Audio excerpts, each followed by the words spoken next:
السلام عليكم ورحمة الله وبركاته. أهلا بكم. معكم الكاتب والمؤلف خالد يوسف الحناوي، متخصص وباحث في علم المصريات ومترجم لغة مصرية قديمة ومؤلف سلسلة الأجداد عن الحضارة المصرية باللغتي العربية والكرواتية.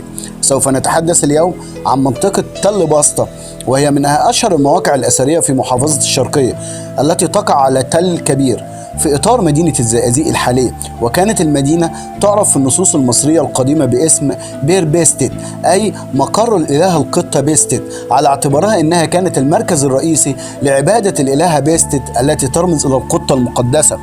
وحرفت كلمة بيستت لتصبح في العربية باسطة، ولكونها منطقة أثرية على شكل تل فقد أصبحت تعرف بتل باسطة، وكانت عاصمة الإقليم الثامن عشر من أقاليم مصر السفلى، وكانت أيضا عاصمة لمصر كلها في الأسرة ال 22 والأسرة 23. ولكونها تقع على أحد فروع نهر النيل فقد سمي هذا الفرع بالفرع البسطاطي. ومن أهم الآثار المكتشفة في تل باسطة هي معبد الملك تيتي من الأسرة السادسة الدولة القديمة، وأيضا معبد الملك بيبي الأول من ملوك الأسرة السادسة من الدولة القديمة، وأيضا لم يتبقى منه حاليا سوى بعض الأعمدة. أما المعبد الكبير للإلهة بيستت والذي بدأ في بنائه منذ الدولة القديمة واستمر في الدولة الوسطى، ولكنه أهم ما تبقى منه في الدولة الحديثة في عهد الملك رمسيس الثاني والملكين أسركون الأول وأسركون الثاني في العصر المتأخر من ملوك الأسرة الثانية والعشرون. وأيضا يقع هناك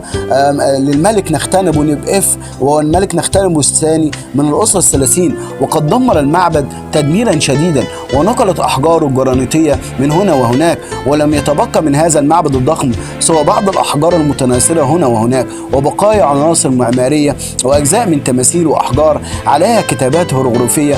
وقد قامت بعثة جامعة الزقازيق بالتعاون مع إحدى الجامعات الألمانية بتسجيل ما تبقى من هذه المعابد.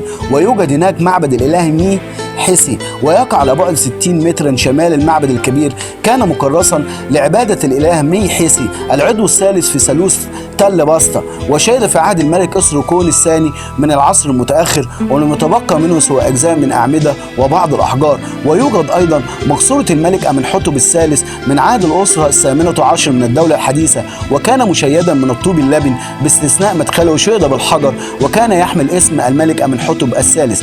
أما المعبد الصغير للإلهة بيستت ويقع بعد حوالي 500 متر من المعبد الكبير، ولم يتبقى منه سوى أحجار قليلة تحمل اسم الملك رمسيس الثاني والملك أسركون.